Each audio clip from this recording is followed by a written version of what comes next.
아, 벌써 두 번째야. 왜 이렇게 약해, 이거? 일회용이야, 뭐야. 몇 번 썼다고 이렇게 주저앉아 버리냐. 여기 이국적인 외모의 여성이 부서진 침대를 바라보면서 한숨을 쉬고 있습니다. 그리고 부서진 침대 매트리스를 다시 주섬주섬 바닥에 내려놓는 한국 남자에게 항복 선언을 하는데요. 한국 남자 약하다고 하시니 보여드려야죠. 남자의 말에 여자는 기겁을 하고 방을 뛰쳐나가는데요. 대체 두 사람은 왜 이런 대화를 하고 있는 걸까요? 이야기 한번 들어보시죠. 구독과 좋아요는 감동블라썸 영상 제작에 큰 힘이 됩니다. 제 이름은 안나예요. 러시아 사람이죠. 어릴 때부터 저는 남자란 무엇인지에 대해 아주 분명한 기준을 가지고 있었습니다. 운동선수인 오빠 3명과 함께 자라면서 자연스럽게 생긴 생각이었어요. 첫째 오빠 알렉세이는 복싱을 했고, 둘째 오빠 니콜라이는 레슬링을, 셋째 오빠 이반은 역도를 했습니다. 집안은 늘 땀냄새와 근육질 몸매의 오빠들로 가득했어요. 아버지는 그런 아들들을 무척 자랑스러워했습니다. 남자는 강해야 한다. 는 게 우리 집 철칙이었거든요. 아버지 자신도 젊었을 때 격투기를 했던 사람이라 오빠들의 운동을 전폭적으로 지원했어요. 개인 사업으로 건설 장비 수입업을 하면서 꽤 성공적이었죠. 덕분에 우리 가족은 경제적으로 넉넉했습니다. 매일 아침이면 오빠들이 운동하러 나가는 모습을 봤어요. 첫째 오빠는 새벽 5시에 일어나 조깅을 하고, 둘째 오빠는 6시에 헬스장으로 향했습니다. 셋째 오빠도 마찬가지였어요. 저녁에 돌아올 때면 모두 땀에 흠뻑 젖어 있었지만 눈빛만큼은 반짝였습니다. 그런 모습을 보며 저는 남자는 저래야 해라고 생각했어요. 특히 첫째 오빠 알렉세이의 영향이 컸습니다. 그는 지역 복싱 대회에서 여러 번 우승했고 국가대표까지 꿈꾸던 실력자였어요. 덩치도 큰 편이었는데 키가 185cm에 몸무게가 90kg 정도 됐죠. 집에서 훈련할 때면 펀칭백을 치는 소리가 온 집안을 울렸습니다. 저는 그 소리를 들으며 공부했어요. 둘째 오빠 니콜라이는 좀 더 과묵한 성격이었지만 레슬링에서는 무서울 정도로 강했습니다. 한 번은 동네 불량배들이 저를 괴롭혔을 때 니콜라이 오빠가 나타나서 혼자서 5명을 모두 제압한 적이 있어요. 그때 저는 정말 자랑스러웠습니다. 역시 우리 오빠야라고 생각했죠. 셋째 오빠 이반은 가장 덩치가 컸어요. 역도 선수답게 어깨가 정말 넓었습니다. 한 번은 이사할 때 냉장고를 혼자서 들고 계단을 올라간 적도 있어요.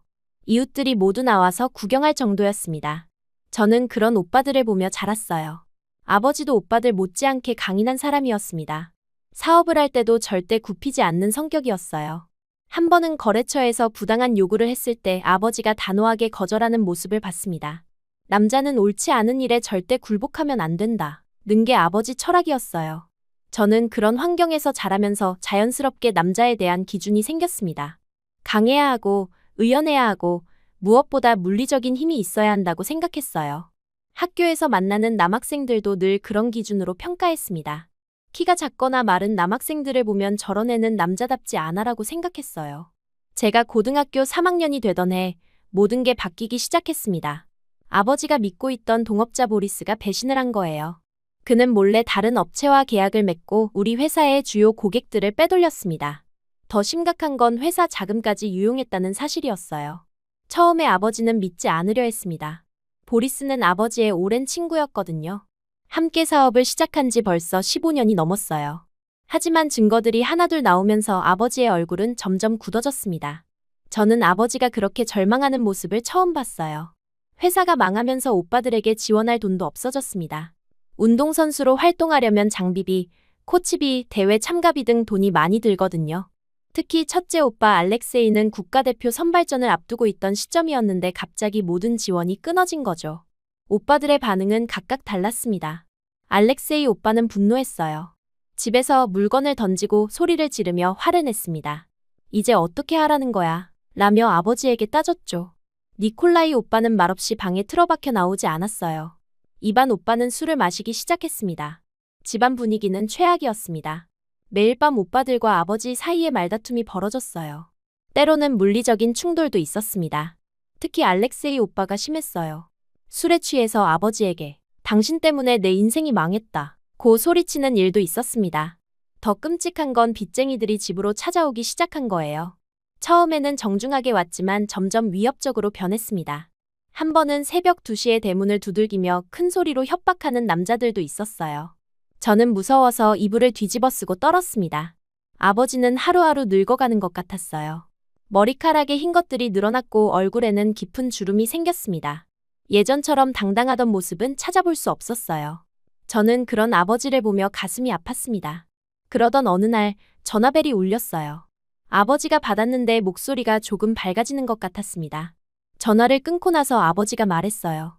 한국에서 전화가 왔다. 한국이라니, 저는 그때까지 한국에 대해 거의 아는 게 없었습니다. 전화를 건 사람은 김 사장이라는 분이었어요. 아버지의 한국 거래처 사장이었습니다.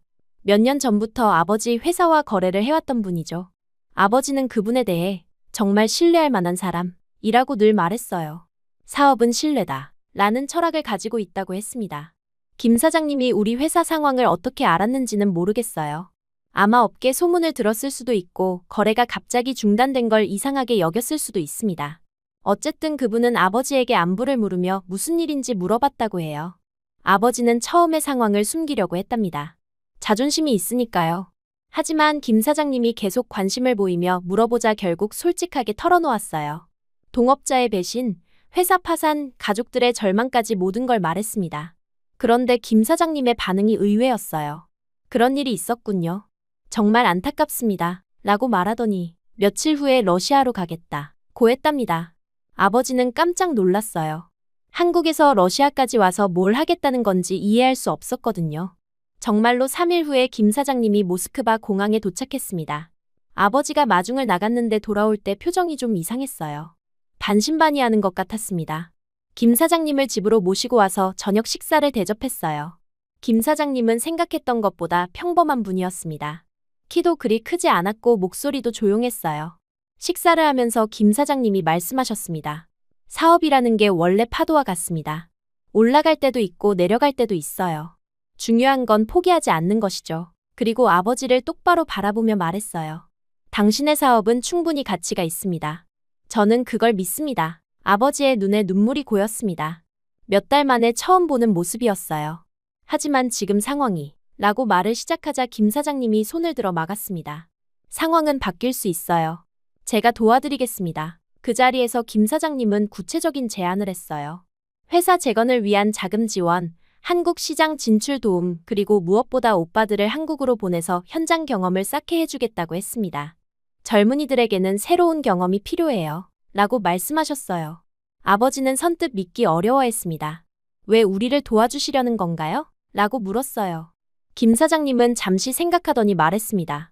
사업은 결국 사람과 사람 사이의 일입니다. 저는 당신이 신뢰할 만한 사람이라는 걸 몇 년간의 거래를 통해 알고 있어요. 그리고 잠시 멈추더니 미소를 지었습니다. 좋은 일을 하면 언젠가 돌아온다고 믿거든요. 그날 밤 가족회의가 열렸어요. 오빠들도 모두 모였습니다. 김 사장님의 제안에 대해 논의했죠. 처음에 오빠들은 반대했어요. 특히 알렉세이 오빠가 한국 같은 작은 나라에서 뭘 배우겠어? 라고 했습니다. 하지만 아버지는 달랐어요. 우리에게 선택의 여지가 있나? 지금 상황에서 누군가 도움의 손길을 내밀어 주는데 마다할 이유가 없다. 고 말했습니다. 저도 아버지 편에 섰어요. 오빠들, 한번 해보는 게 어때요? 어차피 지금 여기서는 운동을 계속할 수 없잖아요. 결국 오빠들이 한국으로 가기로 결정했습니다. 김 사장님이 준비해 주신 숙소와 일자리가 있었거든요. 물론 운동을 완전히 포기하는 건 아니었어요. 현지에서 체육관을 찾아서 계속 훈련할 수 있다고 했습니다. 저는 대학 진학을 1년 미루고 아르바이트를 시작했어요. 커피숍에서 일하면서 집안에 조금이라도 보탬이 되려고 했습니다. 아버지는 반대했지만 저는 고집을 부렸어요. 가족이니까 함께 어려움을 이겨내야죠. 라고 말했습니다. 오빠들이 한국으로 떠난 후 집은 조용해졌어요. 그동안 시끄럽고 복잡했던 게 사라지니까 오히려 이상했습니다. 아버지도 김 사장님의 도움으로 법률 자문을 받아 보리스를 고소할 준비를 하고 있었어요. 처음 몇 주 동안은 오빠들에게서 좋은 소식이 들려왔습니다. 한국 생활이 흥미롭다고, 사람들이 친절하다고 했어요. 특히 음식이 맛있다며 사진도 보내왔습니다. 저는 그 사진들을 보며 한국이라는 나라에 대해 궁금해지기 시작했어요. 하지만 시간이 지나면서 오빠들의 톤이 바뀌기 시작했습니다. 일이 생각보다 힘들다. 언어가 어렵다. 사람들이 이해할 수 없다. 는 말들이 늘어났어요. 특히 한국 남자들은 러시아 남자들과 다르다. 는 말을 자주 했습니다. 6개월 후 최악의 일이 벌어졌어요. 알렉세이 오빠가 한국에서 술을 마시고 시비를 벌인 거예요. 상대방을 다치게 했고 경찰서에까지 끌려갔습니다. 김 사장님이 나서서 합의를 봐줬지만 그것만으로는 끝나지 않았어요. 둘째 오빠 니콜라이도 직장에서 문제를 일으켰고 셋째 오빠 이반은 무단결근을 반복했습니다. 결국 오빠들은 모두 한국에서 쫓겨나듯 돌아왔어요. 김 사장님께서 항공료까지 대신 내주셨는데도 오빠들은 전혀 미안해하지 않았습니다. 오히려 한국 남자들은 약하다. 우리 방식을 이해하지 못한다. 답답한 나라다. 라는 말만 늘어놓았어요. 아버지는 정말 화가 났습니다. 그동안 참고 참았던 분노가 터진 거죠. 너희들이 얼마나 많은 사람에게 피해를 끼쳤는지 아느냐 라며 소리쳤어요. 특히 김 사장님께 끼친 민폐에 대해 크게 화를 냈습니다. 당장 이 집에서 나가라. 오빠들은 그날로 집을 떠났어요. 각자 친구 집이나 다른 곳으로 흩어졌습니다. 집은 다시 조용해졌지만 이번에는 슬픔으로 가득했어요. 아버지는 김 사장님께 수없이 사과 전화를 드렸습니다. 저도 옆에서 들었는데 정말 간절했어요. 하지만 김 사장님은 이해해 주셨습니다. 젊은이들이니까 실수할 수도 있어요. 너무 자책하지 마세요. 라고 말씀해 주셨어요. 그 말에 아버지는 더욱 고마워했습니다. 동시에 김 사장님의 도움으로 보리스에 대한 법정 싸움에서 승소했어요. 일부 자금도 되찾을 수 있었습니다. 사업이 다시 궤도에 오르기 시작했어요. 김 사장님이 연결해준 한국 바이어들 덕분에 새로운 거래처도 생겼습니다. 몇 달 만에 집안 분위기가 완전히 바뀌었어요. 빚쟁이들도 더 이상 오지 않았고 아버지도 예전의 활기를 되찾았습니다. 그러던 어느 날 아버지가 저를 불러서 말했어요. 안나야, 이제 대학에 가야지. 저는 여기서 가면 돼요. 라고 답했지만 아버지는 고개를 저었습니다. 한국에서 공부해보는 게 어떨까? 깜짝 놀란 저에게 아버지가 설명했어요. 김 사장님이 한국 대학교 입학에 대해 도움을 주시겠다고 하셨다. 한국어도 배우고 새로운 경험도 쌓을 수 있을 거야. 무엇보다 아버지가 잠시 멈추더니 말했습니다. 오빠들은 실패했지만 너는 다를 거라고 생각한다. 그리고 김 사장님께 받은 은혜를 갚을 수 있는 기회이기도 하고 처음에는 망설였어요. 러시아를 떠나 낯선 나라에서 혼자 살아야 한다는 게 무서웠거든요. 하지만 아버지의 말에 설득당했습니다. 그리고 솔직히 말하면 한국이라는 나라에 대한 호기심도 있었어요. 오빠들은 나쁘게 말했지만 김 사장님 같은 분도 계시는 곳이니까요. 그렇게 저는 한국행을 결정했습니다. 서류 준비부터 비자 발급까지 김 사장님이 모든 걸 도와주셨어요. 떠나는 날 공항에서 아버지가 말했습니다. 안나야, 거기서 좋은 경험 많이 하고 와라. 그리고 오빠들처럼 실수하지 마라. 저는 걱정 마세요, 아빠. 라고 답했어요. 비행기에 오르면서 저는 생각했습니다. 과연 한국은 어떤 나라일까? 오빠들이 말한 것처럼 정말 남자들이 약한 나라일까? 그리고 저는 그곳에서 무엇을 배우게 될까? 설렘과 두려움이 섞인 마음으로 저는 새로운 인생을 향해 날아갔습니다. 인천공항에 내렸을 때의 첫인상은 지금도 생생해요. 러시아와는 완전히 다른 공기였습니다. 습하고 따뜻했죠. 김 사장님이 직접 마중을 나와주셨는데 공항에서 시내로 가는 동안 창밖 풍경을 넋놓고 바라봤어요. 한국 남자들을 처음 본 순간부터 이상한 느낌이 들었습니다. 지하철역에서, 길거리에서, 대학교 캠퍼스에서 만나는 남자들이 모두 러시아 남자들과 달랐어요. 키도 작고 체격도 왜소했습니다. 목소리도 조용하고 말투도 부드러웠어요. 처음에는 정말 당황스러웠습니다. 이 사람들이 남자가 맞나? 라는 생각까지 들었어요. 러시아에서는 남자들이 큰 소리로 웃고 몸짓도 크고 존재감이 확실했거든요. 하지만 한국 남자들은 전혀 달랐습니다. 지하철에서 자리를 양보하는 모습이나 엘리베이터에서 먼저 타라고 하는 모습들이 신기했어요. 러시아에서는 힘으로 밀고 들어가는 게 당연했는데 말이죠. 처음엔 연약해서 경쟁을 못하는구나라고 생각했습니다. 대학교 기숙사 생활도 재미있었어요. 룸메이트는 한국 여학생이었는데 저에게 한국 문화를 많이 알려줬습니다. 그 친구를 통해 한국 남학생들도 몇 명 만났는데 모두 예의 바르고 조용했어요. 러시아 남자들이라면 외국 여자를 보면 적극적으로 다가왔을 텐데 한국 남자들은 거리를 두더라고요. 한국어 수업도 들었습니다. 처음에는 정말 어려웠어요. 한글을 읽는 것부터 시작해서 발음, 문법까지 모든 게 낯설었습니다. 하지만 시간이 지나면서 점점 재미있어졌어요. 특히 존댓말 문화가 신기했습니다. 러시아어에도 높임말이 있지만 한국만큼 복잡하지는 않거든요. 대학교 수업은 러시아와 많이 달랐습니다. 교수님들이 학생들의 의견을 많이 물어보시고 토론도 자주 했어요. 처음에는 적응하기 어려웠지만 점점 흥미로워졌습니다. 특히 한국사 수업에서 한국의 역사를 배우면서 이 나라에 대해 더 알게 되었어요. 친구들도 생겼습니다. 한국 친구들뿐만 아니라 다른 나라에서 온 유학생들도 만났어요. 러시아에서 온 건 저뿐이어서 처음에는 외로웠지만 시간이 지나면서 적응했습니다. 친구들은 제 외모를 신기해했어요. 금발의 파란 눈이 한국에서는 드물다고 하더라고요. 한국 음식도 점점 좋아하게 되었습니다. 처음에는 너무 매워서 먹지 못했는데 시간이 지나면서 김치찌개, 불고기, 비빔밥 같은 음식들을 즐기게 되었어요. 특히 치킨이 정말 맛있었습니다. 러시아에서는 이런 맛을 경험할 수 없었어요. 그렇게 1년이 흘렀습니다. 기숙사 생활이 끝나면서 자취를 해야 하는 상황이 왔어요. 김 사장님이 도와주셔서 대학교 근처 빌라 2층에 작은 원룸을 구할 수 있었습니다. 보증금과 월세도 부담해 주셨는데 정말 감사했어요. 새 집은 작지만 깨끗했습니다.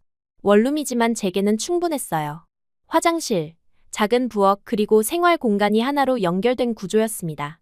러시아 집에 비하면 정말 작았지만 혼자 살기에는 나쁘지 않았어요. 문제는 가구였습니다. 기본적인 가전제품은 있었지만 침대가 없었어요. 그래서 온라인으로 침대를 주문했습니다. 한국의 인터넷 쇼핑이 정말 신기했어요. 클릭 몇 번으로 큰 가구까지 주문할 수 있다니 러시아에서는 상상도 못할 일이었습니다. 매트리스가 도착한다고 해서 어떻게 도착할지 걱정했는데 정말로 이틀 후에 배달이 왔습니다. 배달 기사님이 1층 현관까지만 옮겨주고 가셨어요. 그때까지는 별일 아니라고 생각했습니다. 하지만 매트리스를 보고 깜짝 놀랐어요. 생각했던 것보다 훨씬 컸거든요. 더블 사이즈로 주문한 건데 포장된 상태에서도 엄청나게 무거웠습니다. 혼자서 들어올릴 수 있을까 싶었어요. 처음에는 끌어서 올려보려고 했습니다. 매트리스 포장지를 잡고 계단을 한 칸씩 올라가려 했어요. 하지만 첫 번째 계단에서부터 힘들었습니다. 매트리스가 너무 무거워서 팔이 아팠어요. 러시아에 있을 때는 오빠들이 이런 일을 다 해줬거든요. 무거운 것들은 남자들이 옮기는 게 당연하다고 생각했습니다. 하지만 한국에서는 혼자 해결해야 했어요. 처음에는 여자가 이런 걸 왜 혼자 해야 하지? 라는 생각도 들었습니다. 10분 정도 끌고 올라갔는데 겨우 3계단밖에 못 올라갔어요. 2층까지는 한참 남았는데 벌써 숨이 찼습니다. 땀도 나기 시작했어요. 이러다가는 해가 질 때까지 걸리겠구나라는 생각이 들었습니다. 그런데 갑자기 매트리스가 가벼워졌어요.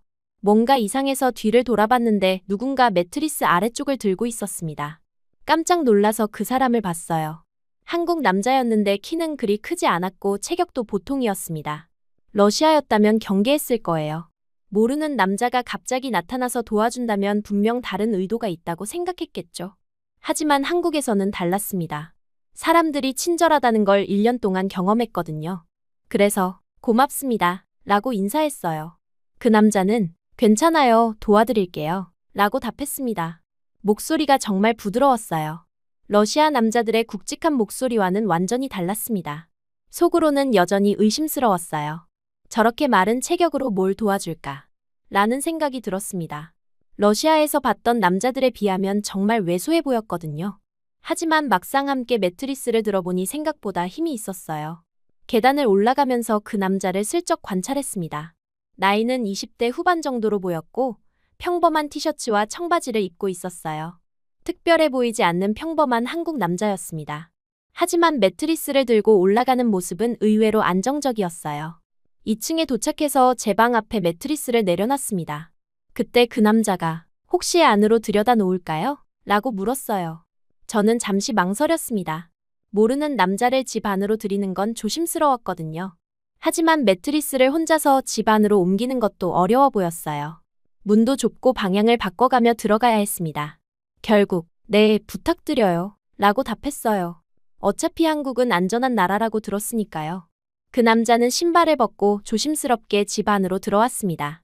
러시아 남자들이라면 거침없이 들어왔을 텐데 이 사람은 정말 예의 바르게 행동했어요. 실례합니다 라고 말하면서 들어오더라고요. 매트리스를 방 안으로 옮기는 과정도 신중했습니다. 벽에 긁히지 않게 조심하고 바닥에 떨어뜨리지 않도록 천천히 움직였어요. 러시아 남자들이라면 힘으로 밀어넣었을 텐데 이 사람은 달랐습니다. 침대 프레임은 며칠 후에 온다고 했으니까 일단 매트리스만 벽에 세워뒀어요. 그 남자가 침대 프레임은 언제 오나요? 라고 물었습니다. 3일 후에 온다고 해요. 라고 답하자 그때도 도와드릴게요. 라고 하더라고요. 정말 의외였습니다. 러시아에서는 이런 친절을 베푸는 사람을 거의 못 봤거든요. 특히 모르는 사람에게 이렇게까지 도움을 주는 경우는 더욱 드물었어요. 한국 사람들은 정말 다르구나라는 생각이 들었습니다. 그 남자가 나가기 전에 자기소개를 했어요. 저는 옆집에 사는 민수라고 해요. 뭔가 필요한 게 있으면 언제든지 말씀하세요. 저도 안나라고 해요. 오늘 정말 고마웠어요. 라고 답했습니다. 민수 씨가 나간 후에 혼자 생각해봤어요. 처음 본 사람인데 이렇게 친절할 이유가 뭘까? 러시아였다면 분명 무언가 대가를 받았을 거예요. 하지만 민수 씨는 아무것도 요구하지 않았습니다. 심지어 다음에도 도와주겠다고 했어요. 3일 후 침대 프레임이 도착했습니다. 역시 1층 현관까지만 배달되었어요. 이번에는 매트리스보다 더 복잡했습니다. 프레임이 여러 부분으로 나뉘어 있었고 무게도 만만치 않았어요. 첫 번째 부품을 들고 계단을 올라가는데 또 민수 씨가 나타났습니다. 오늘 침대 프레임 오는 날이죠? 라고 물으며 자연스럽게 도와줬어요. 정말 약속을 지키는 사람이구나 싶었습니다. 여러 번 왕복해서 모든 부품을 2층으로 옮겼어요. 민수 씨가 없었다면 하루 종일 걸렸을 일이었습니다. 그런데 민수 씨가 조립도 도와드릴까요? 라고 물었어요. 저는 괜찮아요. 혼자 할 수 있어요. 라고 답했지만 민수 씨는 어려우실 것 같은데요. 라고 했습니다. 실제로 조립 설명서를 보니 복잡했어요. 한국어로 되어 있어서 이해하기 어려운 부분도 있었습니다. 결국 민수 씨의 도움을 받기로 했어요. 그럼 부탁드려요. 라고 말했습니다. 민수 씨는 조립에 능숙했어요.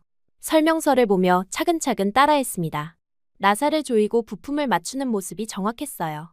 러시아 남자들이라면 설명서도 안 보고 대충 했을 텐데 민수 씨는 달랐습니다. 침대 프레임이 완성되자 매트리스를 올려놓기로 했어요. 둘이서 매트리스를 들었는데 생각보다 쉬웠습니다. 민수 씨가 힘이 있어서 그런지 무겁다는 느낌이 들지 않았어요. 역시 남자는 달라라는 생각이 들었습니다. 매트리스를 프레임 위에 올려놓고 보니 방향이 잘못되었어요. 머리맡이 창문 쪽으로 가야 하는데 반대로 되어 있었습니다. 민수 씨가 다시 돌려놓을까요? 라고 물었어요. 저는 네, 부탁해요. 라고 답했습니다. 그런데 매트리스만 돌리면 될 줄 알았는데 프레임까지 함께 움직여야 했어요. 매트리스가 프레임에 딱 맞춰져 있어서 따로 분리하기 어려웠습니다. 민수 씨가 함께 들어서 돌려요. 라고 제안했어요. 둘이서 침대를 들고 180도 돌리려고 했습니다. 처음에는 괜찮았어요. 민수 씨가 힘이 생각보다 좋아서 쉽게 들렸거든요. 하지만 돌리는 과정에서 문제가 생겼습니다. 공간이 좁아서 침대를 돌리기 어려웠어요. 벽에 부딪히지 않으려고 조심하다 보니 균형이 맞지 않았습니다. 그때 민수 씨가 벽 쪽으로 밀어볼게요. 라고 말하며 힘을 줬어요. 그런데 그 순간 프레임에서 이상한 소리가 났습니다. 삐걱하는 소리였어요. 뭔가 잘못되고 있다는 느낌이 들었습니다. 민수 씨도 당황한 표정을 지었어요. 잠깐, 뭔가 이상한데요? 라고 말했습니다. 하지만 이미 늦었어요. 프레임이 갑자기 주저앉으면서 매트리스와 함께 바닥으로 떨어졌습니다. 저와 민수 씨도 균형을 잃고 매트리스 위로 넘어졌어요. 정말 순식간에 벌어진 일이었습니다. 잠시 정적이 흘렀어요. 저는 민수 씨 위에 포개진 상태였고, 민수 씨는 매트리스에 파묻혀 있었습니다. 너무 갑작스러운 상황이어서 어떻게 반응해야 할지 몰랐어요. 부끄럽기도 하고 당황스럽기도 했습니다. 민수 씨가 먼저, 죄송해요, 괜찮으세요? 라고 물었어요. 목소리가 떨리고 있었습니다. 저도, 네, 괜찮아요. 라고 답하며 급히 일어났어요. 얼굴이 빨갛게 달아올랐습니다. 침대 프레임을 보니 완전히 망가져 있었어요. 연결 부분이 부러지고 나사가 빠져 있었습니다. 방금 전까지 멀쩡했던 침대가 순식간에 고철 덩어리가 되어버렸어요. 화가 치밀어 올랐습니다. 왜 이런 일이 생기는 거야? 라는 생각이 들었어요. 새 집에 이사와서 첫날부터 이런 일이 벌어지다니 정말 짜증이 났습니다. 러시아 남자들이었다면 이런 실수는 하지 않았을 거라는 생각도 들었어요. 하지만 민수 씨의 반응이 의외였습니다. 정말 죄송해요. 제가 새로 사드릴게요. 진심으로 미안해하는 표정이었어요. 러시아 남자들이라면 원래 약한 제품이었다. 거나 운이 나빠서 그런 거다. 라고 변명했을 텐데 민수 씨는 달랐습니다. 아니에요. 괜찮아요. 라고 말했지만 속으로는 복잡했어요. 도와주려다가 망쳐놓고 또 보상하겠다는 태도가 이상했습니다. 하지만 동시에 나쁘지 않은 느낌도 들었어요. 최소한 책임감은 있는 사람이구나 싶었습니다. 민수 씨가 부서진 프레임을 치우는 것까지 도와줬어요. 쓰레기로 버릴 수 있게 작은 조각으로 분해해서 봉투에 담았습니다. 제가 말리는데도 끝까지 정리를 도왔어요. 제가 망쳐놓은 일이니까요. 라고 하면서요. 며칠 후 정말로 새 침대 프레임이 도착했습니다. 민수 씨가 주문해서 보내준 거였어요. 이전 것보다 더 좋은 제품이었습니다. 가격도 비쌌을 텐데 정말로 사줬다는 게 놀라웠어요. 설치할 때도 또 나타났습니다. 이번에는 실수하지 않을게요. 라고 말하며 웃었어요. 그 모습이 왜인지 귀여워 보였습니다. 러시아 남자들에게서는 느낄 수 없는 매력이었어요. 이번에는 조심스럽게 조립했습니다. 매트리스도 무리하지 않고 천천히 올려놓았어요. 다행히 아무 문제 없이 완성되었습니다. 저는 정말 안도했어요. 침대가 완성되자 민수 씨에게 고마움을 표현하고 싶었습니다. 정말 고마워요. 뭔가 대접이라도 해드리고 싶은데 라고 말했어요. 민수 씨는 괜찮아요 라고 했지만 저는 고집했습니다. 간단한 식사라도 함께해요 라고 제안했어요. 민수 씨가 망설이더니 그럼 감사히 먹겠습니다 라고 답했습니다. 그렇게 우리는 처음으로 함께 식사를 하게 되었어요. 근처 한식당에서 김치찌개를 먹으면서 대화를 나눴습니다. 민수 씨는 회사원이고 혼자 산다고 했어요. 저에 대해서도 궁금해했습니다. 러시아에서 왔다고 하니까 신기하더라고요. 그날 저녁 집으로 돌아가면서 생각했어요. 처음에는 약해 보이는 한국 남자라고 생각했는데 실제로는 그렇지 않았습니다. 힘도 있고 책임감도 있었어요. 무엇보다 친절했습니다. 침대 프레임 사건을 계기로 민수 씨와 가까워지기 시작했어요. 가끔 복도에서 마주치면 인사도 하고 안부도 물었습니다. 옆집에 이런 사람이 사는구나 싶어서 마음이 편했어요. 그때까지만 해도 민수 씨가 제 인생에 이렇게 큰 영향을 미칠 줄은 몰랐습니다. 단순히 친절한 옆집 남자 정도로만 생각했어요. 하지만 운명이라는 게 참 신기한 것 같습니다. 매트리스 하나가 우리를 연결해 준 거니까요. 민수 씨와 가까워진 후 며칠이 지났어요. 복도에서 마주칠 때마다 자연스럽게 인사를 나누게 되었습니다. 가끔은 택배를 대신 받아주기도 하고 쓰레기 버리는 나를 알려주기도 했어요. 그런 작은 친절들이 쌓여가면서 옆집에 좋은 사람이 산다는 생각이 들었습니다. 그날은 평범한 화요일 저녁이었어요. 대학교 수업을 마치고 집에 돌아와서 저녁을 간단히 해먹었습니다. 편의점에서 산 도시락과 김치 그리고 라면 하나였죠. 러시아 음식이 그리워질 때도 있었지만 한국 음식도 나름 맛있었어요. 식사를 마치고 설거지를 한 뒤 샤워를 하기로 했습니다. 하루 종일 수업을 듣고 과제도 하느라 몸이 찌뿌둥했거든요. 따뜻한 물로 샤워를 하면서 그동안의 피로를 풀었어요. 러시아에서 사용하던 샴푸와 바디워시 향이 그리웠지만 한국 제품들도 나쁘지 않았습니다. 샤워를 마치고 타월로 몸을 감쌌어요. 머리카락에서 물이 뚝뚝 떨어지고 있었습니다. 화장대로 가서 헤어드라이어를 꺼내려고 하는데 갑자기 검은 물체가 시야를 스쳐갔어요. 처음에는 뭔지 몰랐습니다. 하지만 그것이 바닥을 기어가는 걸 보는 순간 온몸에 소름이 돋았어요. 바퀴벌레였습니다. 러시아에서도 가끔 봤지만 이렇게 큰 건 처음이었어요. 게다가 혼자 있을 때 나타나니까 더욱 무서웠습니다. 저에게는 특이한 점이 하나 있어요. 어릴 때부터 곰이나 큰 개 같은 동물들은 전혀 무서워하지 않았습니다. 오빠들과 함께 숲에 갔을 때도 야생동물을 만나면 오히려 신기했어요. 하지만 바퀴벌레만큼은 정말 싫었습니다. 그 징그러운 모양과 빠르게 움직이는 모습이 견딜 수 없었어요. 바퀴벌레가 침실 쪽으로 사라지자 저는 완전히 패닉 상태가 되었습니다.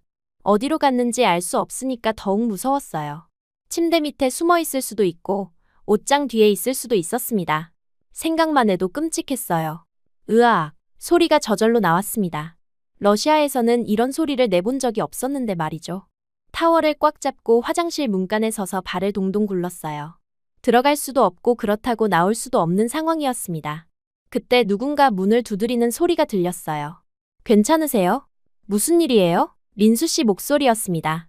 아마 제가 지른 비명을 들었나 봐요. 평소에도 조용한 빌라였는데 갑자기 큰 소리가 났으니까 놀랐을 거예요. 저는 주저하지 않고 문으로 달려가서 문을 열었습니다. 민수 씨가 걱정스러운 표정으로 서 있었어요.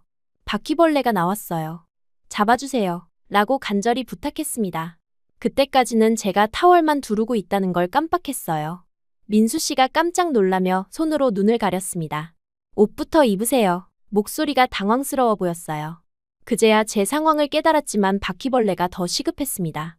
지금 그럴 시간이 없어요. 빨리 잡아주세요. 러시아에서는 이런 상황이 그리 대수롭지 않았거든요.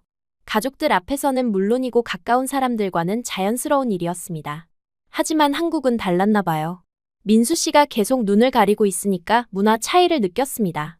정말 급해요. 저 혼자서는 못 잡겠어요. 저는 계속 부탁했어요. 민수 씨가 망설이더니 그럼 옷장에서 뭐라도 걸치고 오세요. 라고 했습니다. 저는 급하게 원피스 하나를 꺼내서 대충 입고 다시 나왔어요. 민수 씨가 어디서 봤어요? 라고 물었습니다. 침실 쪽으로 갔어요. 어디 숨어 있을 거예요? 라고 답했어요. 민수 씨는 신발을 신고 조심스럽게 집 안으로 들어왔습니다. 손에는 슬리퍼를 들고 있었어요. 침실을 샅샅이 뒤져봤지만 바퀴벌레는 찾을 수 없었어요. 침대 밑도 보고 옷장 뒤도 보고 구석구석 다 찾아봤습니다. 하지만 어디에도 없었어요. 이상하네요. 분명히 이쪽으로 왔는데 라고 민수 씨가 말했습니다. 30분 정도 찾아봤지만 결국 바퀴벌레를 발견하지 못했어요. 아마 어딘가 틈새로 숨어버렸거나 다른 곳으로 갔을 거라고 민수 씨가 설명했습니다. 내일 방충제를 사다 드릴게요. 그럼 다시는 안 나올 거예요. 라고 위로해줬어요. 하지만 저는 여전히 불안했습니다. 바퀴벌레가 다시 나타날까봐 무서웠거든요.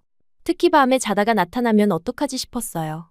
민수 씨에게 솔직하게 말했습니다. 죄송한데 오늘 하루만 다른 곳에서 잘 수 있을까요? 민수 씨가 의외라는 표정을 지었어요. 호텔에 가실 건가요? 저는 고개를 저었습니다. 학생 신분으로는 호텔비가 부담스러웠거든요. 그리고 솔직히 말하면 민수 씨 집이 떠올랐어요.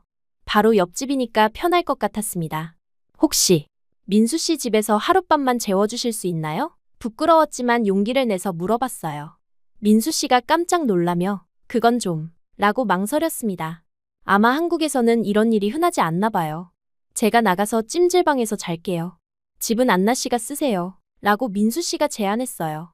정말 배려심이 많은 사람이구나 싶었습니다. 하지만 저는 그럴 필요 없어요. 러시아에서는 친한 사람끼리 이런 거 대수롭지 않게 생각해요. 라고 말했습니다. 민수 씨가 여전히 망설이고 있어서 더 솔직하게 설명했어요. 정말 바퀴벌레가 무서워요. 혼자 있으면 밤새 잠도 못 잘 것 같아요. 친구라고 생각하고 도와주세요. 간절한 마음이 전해졌는지 민수 씨가 알겠어요. 라고 답했습니다. 민수 씨 집은 제 집과 구조가 비슷했지만 훨씬 깔끔하게 정리되어 있었어요. 책도 많았고 컴퓨터도 좋은 걸 쓰고 있었습니다. 벽에는 가족 사진도 걸려 있었어요. 전형적인 한국 남자의 집이라는 느낌이 들었습니다. 배고프시면 뭔가 해드릴까요? 라고 민수 씨가 물었어요. 사실 저녁을 먹긴 했지만 바퀴벌레 소동으로 정신이 없어서 배가 고팠습니다. 간단한 거라도 있으면 좋겠어요. 라고 답했어요. 민수 씨가 냉장고를 열어보더니 라면을 끓여주겠다고 했습니다. 그런데 그냥 라면이 아니라 계란도 넣고 파도 넣어서 정말 맛있게 만들어줬어요. 러시아에서는 남자가 요리하는 경우가 드물었는데 민수 씨는 손놀림이 능숙했습니다. 함께 라면을 먹으면서 대화를 나눴어요. 민수 씨가 러시아에서는 정말 바퀴벌레가 안 무서워요? 라고 물었습니다. 다른 건 다 괜찮은데 바퀴벌레만큼은 정말 싫어요. 어릴 때부터 그랬어요. 라고 답했어요. 그럼 곰은 무섭지 않으세요? 민수 씨가 신기해하며 물었습니다. 곰은 괜찮아요. 실제로 본 적도 있어요. 오빠들이랑 숲에 갔을 때 멀리서 봤는데 오히려 신기했어요. 라고 말했더니 민수 씨가 정말 대단하세요. 라고 감탄했어요. 라면을 다 먹고 나서 민수 씨가 맥주를 꺼내왔어요. 술 드실 줄 아세요? 물론이라고 답했습니다. 러시아 사람들은 술에 강하거든요. 맥주 한 캔 정도는 물 마시는 것과 같았어요. 술을 마시면서 분위기가 한층 편해졌습니다. 민수 씨도 처음보다 훨씬 자연스러워졌어요. 제 가족 이야기도 하고 한국에 온 이유도 설명했습니다. 민수 씨는 정말 힘들었겠어요. 라며 공감해줬어요. 민수 씨도 자신의 이야기를 들려줬습니다. 회사 일이 바쁘지만 나름 재미있다고 했어요. 혼자 사는 것도 자유로워서 좋다고 했습니다. 그런데 가끔은 외로울 때도 있어요. 라고 솔직하게 말하더라고요. 저도 그래요. 러시아에 있을 때는 몰랐는데 혼자 사니까 외로울 때가 많아요. 라고 제 마음도 털어놨어요. 특히 바퀴벌레 같은 일이 생겼을 때 정말 혼자라는 게 실감났습니다. 누군가 도와줄 사람이 있다는 건 참 소중한 일이라고 생각했어요. 맥주가 들어가니까 말문이 트였습니다. 평소에는 하지 못했던 이야기들을 나누게 되었어요. 민수 씨가 안나 씨는 정말 특별한 것 같아요. 다른 외국인들과는 뭔가 달라요. 라고 말했습니다. 어떤 점이 달라요? 라고 물어봤더니 민수 씨가 잠시 생각하더니 말했어요.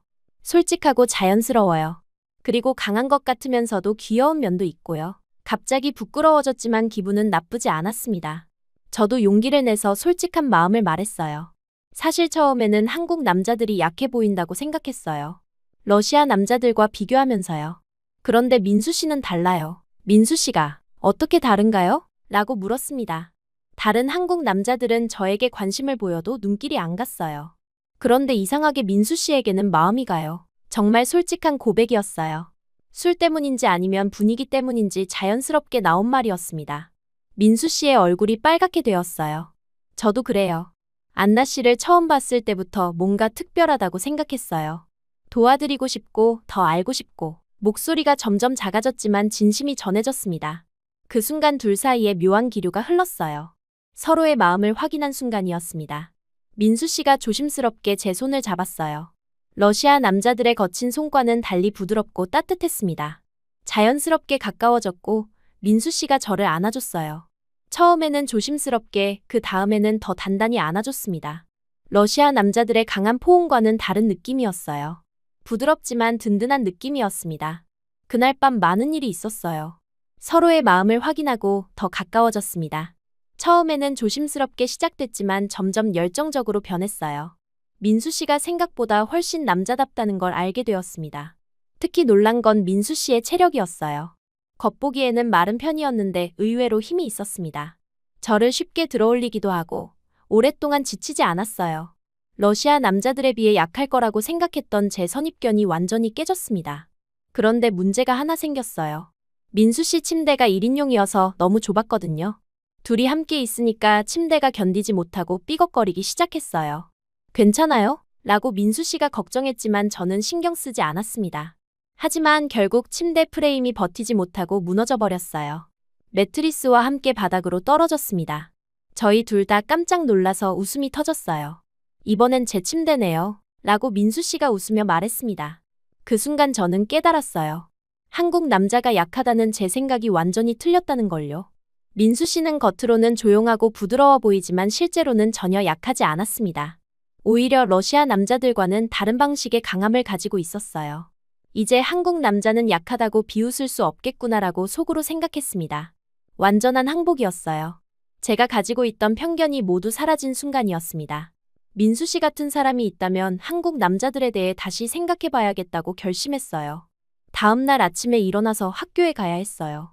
민수 씨가 조심히 다녀와요. 라고 인사해줬습니다. 마치 연인 사이처럼 자연스러운 인사였어요. 저도 저녁에 봐요. 라고 답했습니다. 수업 시간 내내 민수 씨 생각이 났어요.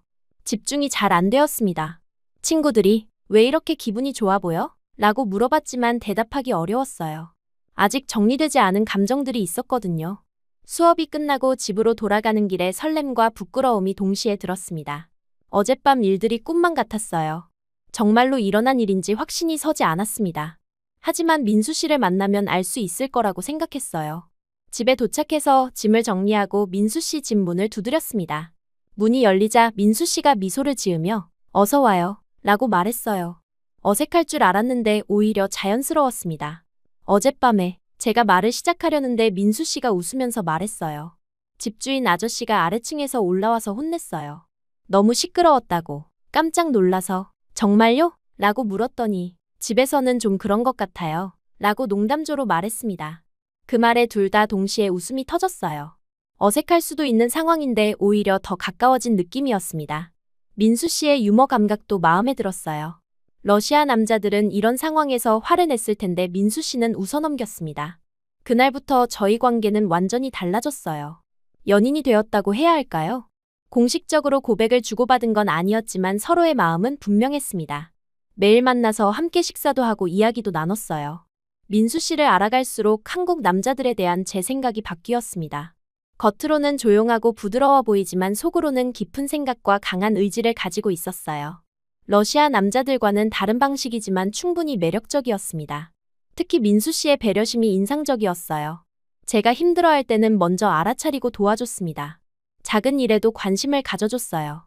러시아 남자들의 거칠고 직접적인 방식과는 정반대였지만 오히려 더 마음에 들었습니다. 바퀴벌레 사건으로 시작된 하룻밤이 저희를 이렇게 가깝게 만들 줄은 몰랐어요. 처음에는 단순히 무서워서 부탁한 일이었는데 결과적으로는 인생이 바뀌는 계기가 되었습니다. 운명이라는 게 정말 신기한 것 같아요. 민수 씨와 연인이 된 후 생활이 완전히 달라졌어요. 매일 아침 학교에 가기 전에 민수 씨와 간단한 인사를 나누고 저녁에는 함께 식사를 하는 게 일상이 되었습니다. 처음에는 어색했지만 시간이 지나면서 자연스러워졌어요. 주말이 되면 함께 마트에 장을 보러 갔습니다. 민수 씨가 카트를 밀고 저는 옆에서 필요한 것들을 골랐어요. 러시아에서는 오빠들과 이런 일상적인 쇼핑을 해본 적이 없었는데 민수 씨와는 재미있었습니다. 서로 좋아하는 음식을 추천해 주기도 하고 새로운 제품을 함께 골라보기도 했어요. 특히 한국 전통시장에 갔을 때가 기억에 남습니다. 민수 씨가 한국 문화를 더 알려주고 싶어요 라며 데려간 곳이었어요. 시장 아주머니들이 저를 보고 신기해하시더라고요. 금발의 파란 눈인 외국인이 한국어로 말하니까 더욱 놀라셨습니다. 그날 민수 씨가 저에게 떡볶이, 순대, 어묵 같은 길거리 음식들을 사줬어요. 처음에는 너무 매워서 먹기 어려웠지만 민수 씨가 천천히 먹어봐요 라며 도와줬습니다. 점점 한국 음식의 매력에 빠져갔어요. 요리도 함께 했습니다. 민수 씨가 한국 요리를 가르쳐줬고 저는 러시아 요리를 알려줬어요. 보르시를 만들어줬을 때 민수 씨가 정말 맛있어요 라며 좋아하는 모습이 기뻤습니다. 비프 스트로가노프도 만들어줬는데 한국에서 구하기 어려운 재료들 때문에 맛이 좀 달랐지만 민수 씨는 맛있게 먹어줬어요. 영화도 자주 봤습니다. 한국 영화를 보면서 한국 문화를 더 이해하게 되었어요. 특히 로맨스 영화를 볼 때는 민수 씨가 제 반응을 살펴보는 게 귀여웠습니다. 어때요? 이해되세요? 라고 물어보곤 했어요. 서로의 취미도 알아갔습니다. 민수 씨는 독서를 좋아했고 저는 음악 감상을 좋아했어요. 민수 씨가 추천해준 한국 소설들을 읽기 시작했습니다. 처음에는 어려웠지만 점점 재미있어졌어요. 저도 민수 씨에게 러시아 클래식 음악을 들려줬는데 차이콥스키를 특히 좋아하더라고요. 그렇게 3개월 정도 지났을 때였어요. 민수 씨가 회사 일로 좀 늦을 것 같아요 라고 연락이 왔습니다. 저는 그럼 마중 나갈까요? 라고 제안했어요. 민수 씨가 괜찮아요 라고 했지만 저는 가고 싶었습니다. 민수 씨 회사는 강남에 있었어요. 지하철을 타고 가는 길에 설렜습니다. 연인의 직장을 처음 가보는 거였거든요. 러시아에서는 이런 경험이 없었는데 새로웠어요. 회사 건물 앞에서 기다리고 있는데 간판이 보였어요. 처음에는 그냥 스쳐갔습니다. 한국어로 된 회사 이름이라 익숙하지 않았거든요. 하지만 뭔가 낯익은 느낌이 들었어요. 민수 씨가 나오기를 기다리면서 다시 간판을 봤습니다. 그때 갑자기 머릿속에서 번개가 치는 것 같았어요. 어디서 본 이름인지 기억이 나려고 했습니다. 분명히 들어본 적이 있는 이름이었어요. 민수 씨가 나와서 오느라 고생했어요 라고 말했을 때도 계속 그 간판이 신경 쓰였습니다. 저 회사 이름이 뭐예요? 라고 물어봤더니 민수 씨가 한국어와 영어로 설명해 줬어요. 그 순간 확신이 섰습니다. 근처 카페에 앉아서 저녁을 먹으려고 하는데 계속 그 생각만 났어요. 민수 씨, 혹시 회사 이름을 다시 한번 말씀해 주실 수 있어요? 라고 부탁했습니다. 민수 씨가 이상하다는 표정으로 다시 설명해 줬어요. 그 순간 심장이 쿵 내려앉았습니다. 틀림없었어요.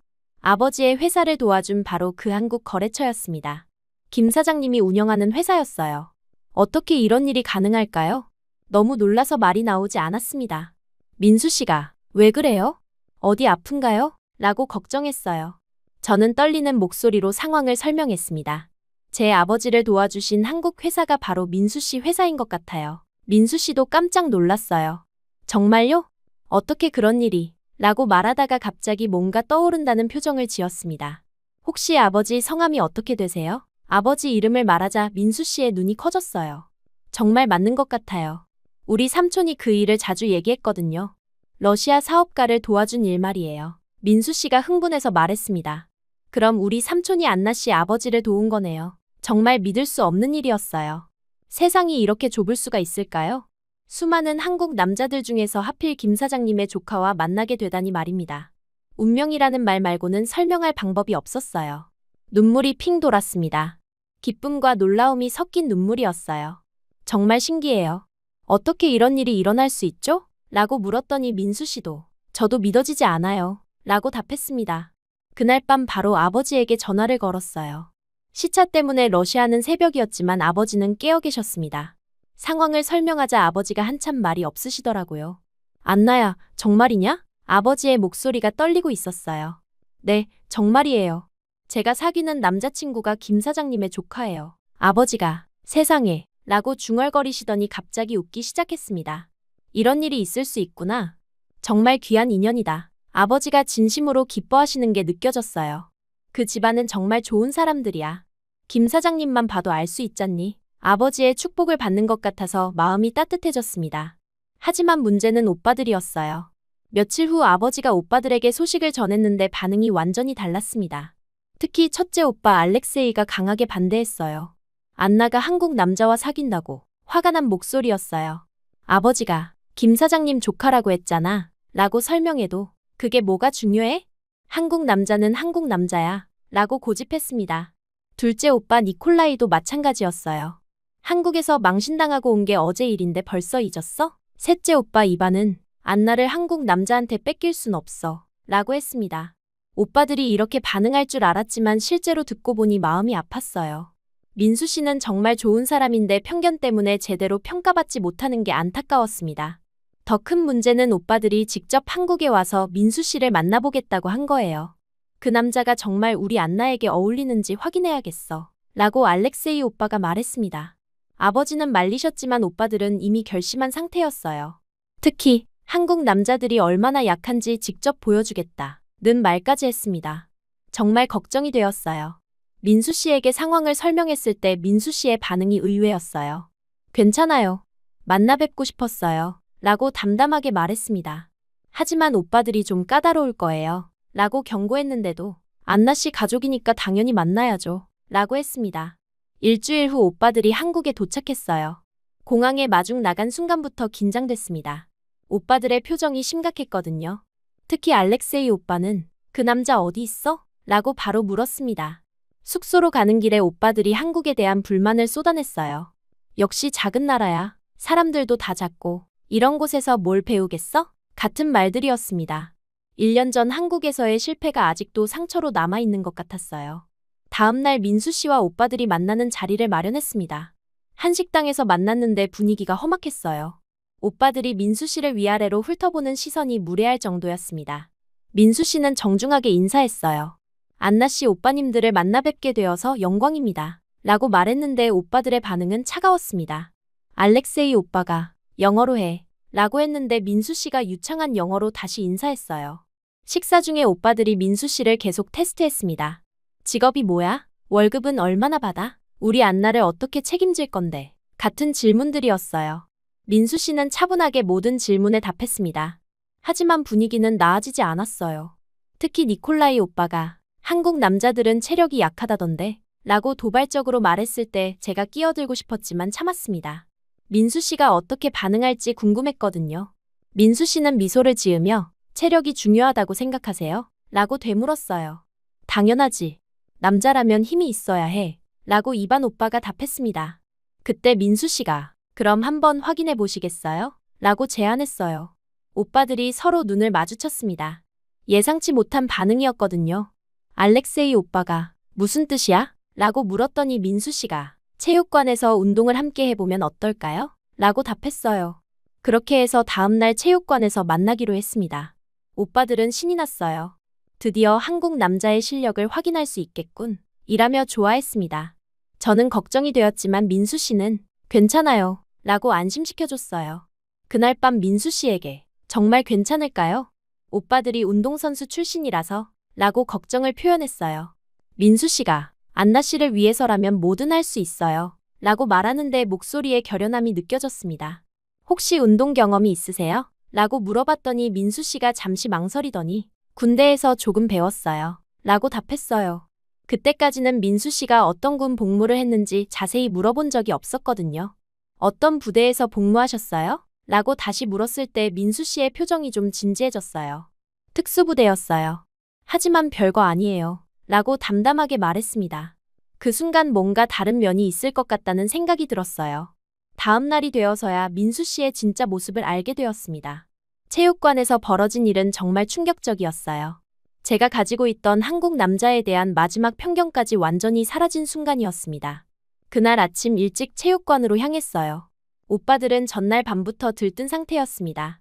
드디어 한국 남자가 어떤 실력인지 확인할 수 있겠군. 이라며 자신만만했어요. 특히 알렉세이 오빠는 5분이면 충분할 거야. 라고 큰 소리쳤습니다. 체육관은 강남에 있는 큰 곳이었어요. 민수 씨가 평소에 다니는 곳이라고 했습니다. 넓은 매트가 깔린 운동 공간과 각종 운동기구들이 잘 정비되어 있었어요.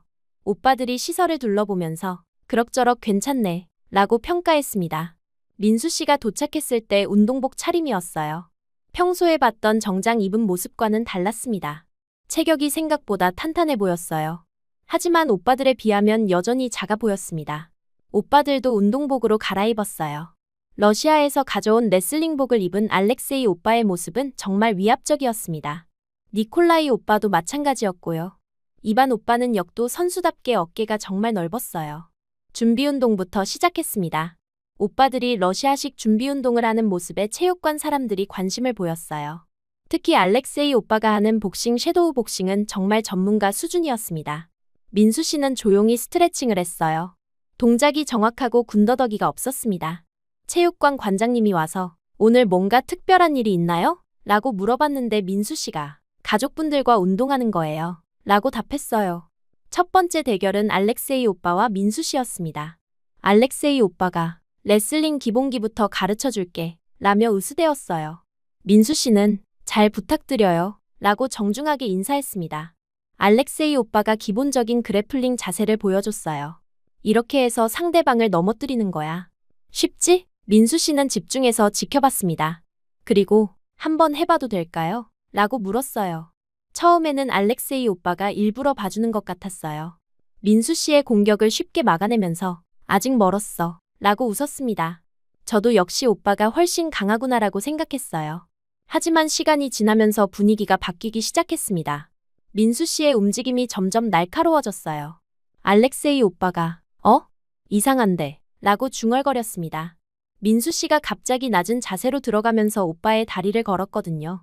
알렉세이 오빠가 균형을 잃고 비틀거렸어요. 순간적으로 넘어갈 뻔했지만 간신히 버텼습니다. 뭐야, 이거? 라고 당황했어요. 민수 씨는 죄송해요, 실수였어요 라고 말했지만 눈빛이 달랐습니다. 두 번째 라운드에서 더 놀라운 일이 벌어졌어요. 알렉세이 오빠가 본격적으로 덤비자 민수 씨도 진지해졌습니다. 오빠의 공격을 피하면서 카운터 어택을 했어요. 그 순간 오빠가 완전히 넘어질 뻔했습니다. 이게 뭐야? 알렉세이 오빠가 소리쳤어요. 식은땀을 흘리고 있었습니다. 지금까지 이런 경험은 처음이었거든요. 러시아에서도 쉽게 이기지 못하는 상대는 거의 없었는데 말이에요. 니콜라이 오빠가 내가 해볼게 라며 나섰어요. 레슬링이 전문이니까 더 자신 있었나 봅니다. 알렉세이가 실수한 거야. 레슬링은 내가 더 잘해 라고 말했어요. 니콜라이 오빠와 민수 씨의 대결은 더욱 치열했습니다. 니콜라이 오빠가 처음부터 진지하게 나왔거든요. 하지만 민수 씨도 만만치 않았어요. 오빠의 공격을 정확히 읽고 대응했습니다. 특히 민수 씨의 반응 속도가 놀라웠어요. 오빠가 공격하는 순간 즉시 반격했습니다. 그것도 정확한 포인트를 노렸어요. 니콜라이 오빠가 어디서 배운 거야? 라고 물었지만 민수 씨는 집중하느라 대답하지 않았어요. 몇 분간의 대결 끝에 니콜라이 오빠도 고전하기 시작했습니다. 평소보다 훨씬 힘들어하는 모습이었어요. 이상해, 분명 약해 보였는데 라고 중얼거렸습니다. 이반 오빠도 참여했어요. 힘으로는 내가 최고야 라며 자신했습니다. 하지만 결과는 마찬가지였어요. 민수 씨가 이반 오빠의 힘을 정면으로 받아내는 건 어려웠지만 기술로 보완했습니다. 특히 민수 씨의 중심이 정말 낮았어요.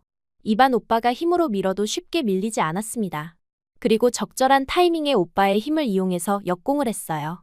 세 오빠 모두 당황스러워했습니다. 지금까지 이런 경험이 없었거든요.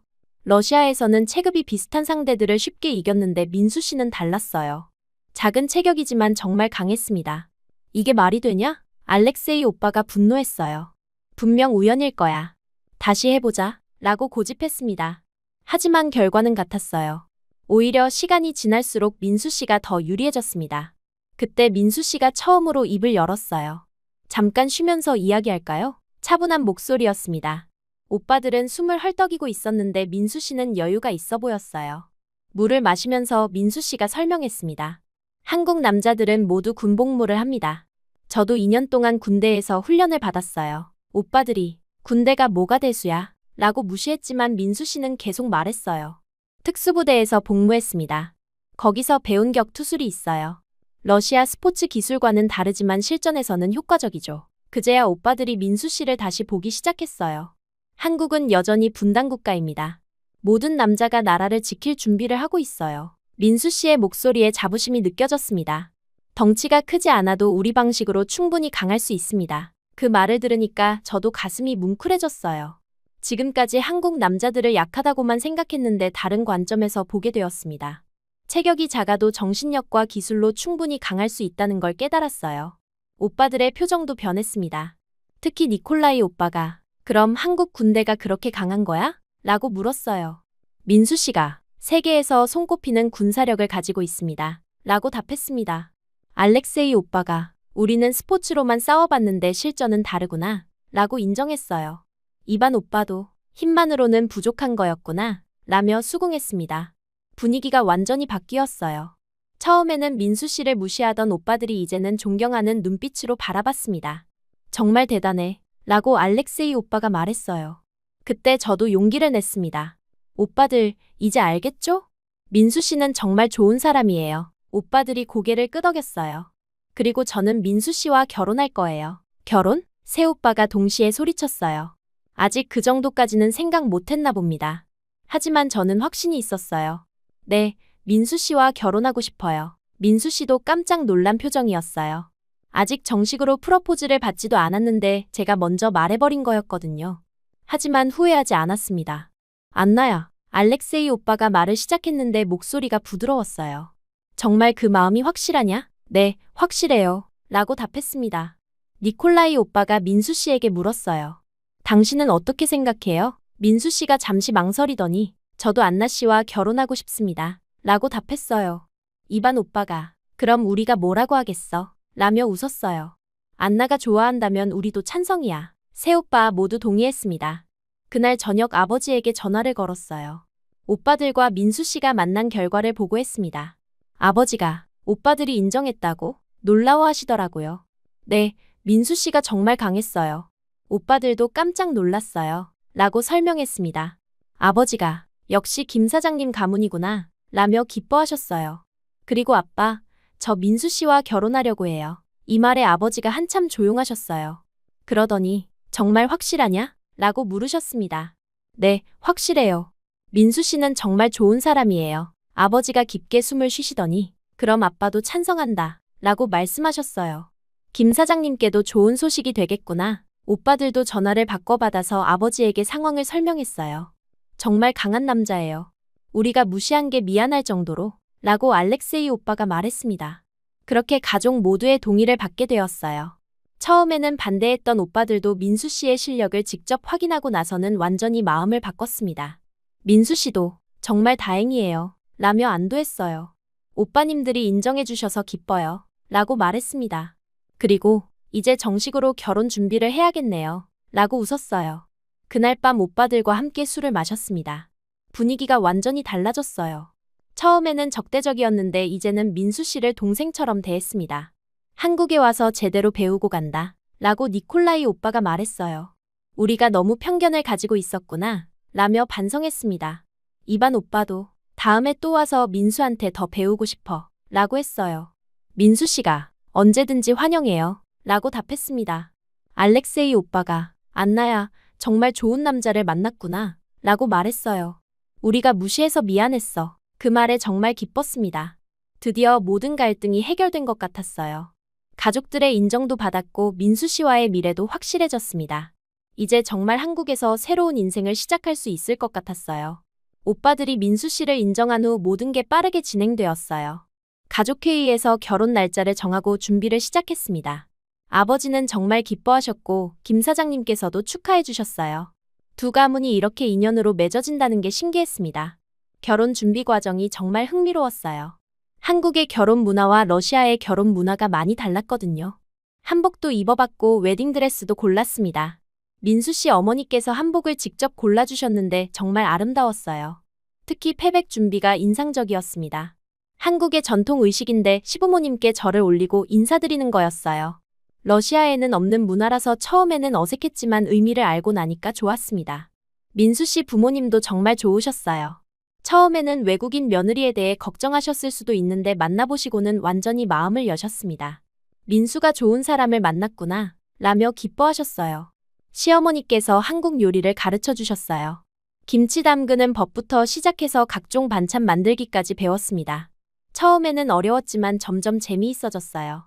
러시아 음식도 알려드렸더니 맛있다 며 좋아하셨습니다. 결혼식 장소는 서울에 있는 예식장으로 정했어요. 러시아에서 아버지와 오빠들이 오고 한국에서는 민수 씨 가족과 친지들이 참석했습니다. 김 사장님도 물론 오셨고요. 드레스를 입고 거울을 보는데 정말 꿈만 같았어요. 1년 전만 해도 한국에 혼자 와서 외로웠는데 이제는 결혼을 하게 되다니 말입니다. 인생이 정말 예측할 수 없는 것 같았어요. 결혼식 당일 아침에 아버지가 오셔서 안나야, 정말 행복하냐? 라고 물으셨어요. 네, 정말 행복해요. 라고 답했습니다. 아버지 눈에 눈물이 고이더라고요. 식장에서 아버지의 손을 잡고 입장할 때 정말 감동적이었어요. 민수 씨가 앞에 서서 기다리고 있는 모습이 멋있었습니다. 그동안의 모든 일들이 주마등처럼 스쳐갔어요. 매트리스를 함께 옮기던 첫 만남부터 바퀴벌레 때문에 하룻밤을 함께 보낸 일, 체육관에서 오빠들과 겨뤘던 모습까지 모든 게 추억이었습니다. 정말 운명 같은 만남이었어요. 결혼 서약을 할 때 민수 씨가 평생 사랑하고 지켜주겠습니다. 라고 말하는데 목소리가 떨리고 있었어요. 네, 저도 평생 사랑하겠습니다. 라고 답했습니다. 피로연에서는 두 나라의 문화가 만났어요. 러시아 전통춤도 추고 한국 전통 음악도 들었습니다. 오빠들이 한국 음식을 맛있게 먹는 모습이 신기했어요. 특히 김 사장님께서 축사를 해주실 때 정말 감동적이었습니다. 이렇게 두 가족이 인연으로 맺어지게 되어서 기쁩니다. 사업을 통해 시작된 인연이 이런 아름다운 결실을 맺다니 정말 뜻깊어요. 라고 말씀하셨어요. 신혼여행은 제주도로 갔어요. 한국의 아름다운 섬을 보여주고 싶다고 민수 씨가 제안했습니다. 정말 아름다운 곳이었어요. 바다도 깨끗하고 자연도 훌륭했습니다. 제주도에서 일주일 동안 머물면서 정말 행복한 시간을 보냈어요. 해변을 걸으면서 앞으로의 계획도 세우고 서로의 꿈도 나눴습니다. 아이가 생기면 어떻게 키울까? 같은 이야기도 했어요. 신혼집은 강남에 있는 아파트로 정했습니다. 민수 씨 회사와도 가깝고 제가 다니던 대학교와도 멀지 않았어요. 처음으로 함께 살 집을 꾸미는 게 정말 즐거웠습니다. 가구를 고르면서 이 소파 어때요? 라고 물어보면 민수 씨가 안나 씨 마음에 드는 걸로 하세요. 라고 했어요. 배려심이 정말 많은 사람이었습니다. 저도 민수 씨 의견을 많이 물어봤고요. 부엌을 꾸밀 때가 특히 재미있었어요. 러시아 요리도 할 수 있고 한국 요리도 할 수 있게 설계했습니다. 양쪽 나라 음식을 모두 만들 수 있는 주방이었어요. 결혼 후 6개월쯤 지났을 때 오빠들이 다시 한국에 왔어요. 이번에는 관광이 목적이었습니다. 한국을 제대로 구경해보고 싶어 라고 알렉세이 오빠가 말했어요. 오빠들을 안내하면서 한국의 여러 곳을 보여줬습니다. 경복궁, 남산타워, 부산까지 가서 해운대도 구경했어요. 오빠들이 한국이 이렇게 아름다운 나라였구나 라며 감탄했습니다. 특히 한국의 IT 기술에 놀라워했어요. 모든 게 디지털화되어 있고 편리했거든요. 러시아도 이렇게 발전해야 하는데 라고 니콜라이 오빠가 말했습니다. 그런데 더 놀라운 일이 벌어졌어요. 이반 오빠가 한국 여성과 사귀기 시작한 거예요. 제 대학교 친구였는데 소개해줬더니 서로 마음에 들어 했습니다. 한국 여성들은 정말 매력적이야 라고 이반 오빠가 말했어요. 상냥하고 똑똑하고 아름다워. 그 친구도 이반 오빠를 좋아했습니다. 덩치는 크지만 마음씨가 따뜻하다고 했어요. 6개월 후에는 이반 오빠도 결혼했습니다. 정말 빠른 진전이었어요. 하지만 서로 잘 맞는 것 같았습니다. 결혼식에 가족들이 모두 참석했어요. 니콜라이 오빠도 한국에 자주 오면서 한국 문화에 관심을 가지게 되었어요. 한국어도 배우기 시작했습니다. 한국에서 사업을 해볼까 생각 중이야 라고 말했어요. 알렉세이 오빠만 아직 혼자였는데 그것도 오래가지 않았어요. 체육관에서 만난 한국 여성과 사귀게 되었습니다. 트레이너였는데 운동을 좋아하는 공통점이 있었어요. 정말 신기해. 우리 가족이 모두 한국과 인연을 맺게 되다니 라고 아버지가 말씀하셨어요. 정말 그랬습니다. 처음에는 사업으로 시작된 인연이 이렇게 커질 줄 몰랐어요. 1년 후에는 제게도 아이가 생겼습니다. 임신 소식을 들었을 때 정말 기뻤어요. 민수 씨도 정말 축하해요 라며 눈물을 흘렸습니다. 두 나라의 피가 섞인 아이가 태어나는 거였어요. 아버지가 한국으로 이주해 오셨어요. 손주를 봐야지 라며 은퇴하시고 오신 거였습니다. 김 사장님이 도와주셔서 비자 문제도 쉽게 해결되었어요. 아이가 태어났을 때 정말 감동적이었어요. 파란 눈에 검은 머리카락이었습니다. 두 나라의 특징을 모두 가진 아름다운 아이였어요.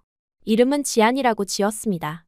아버지가 손주를 보시면서 정말 예쁘구나 라며 좋아하셨어요.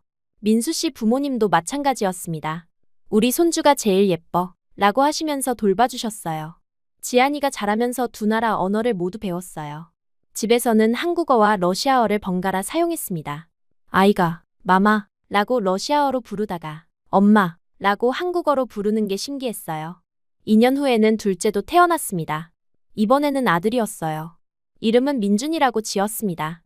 지안이가 동생을 정말 예뻐했어요. 아이들이 자라면서 저도 많이 변했습니다. 이제는 완전히 한국 사람이 된 것 같았어요. 한국어도 유창해졌고 한국 문화도 자연스러워졌습니다.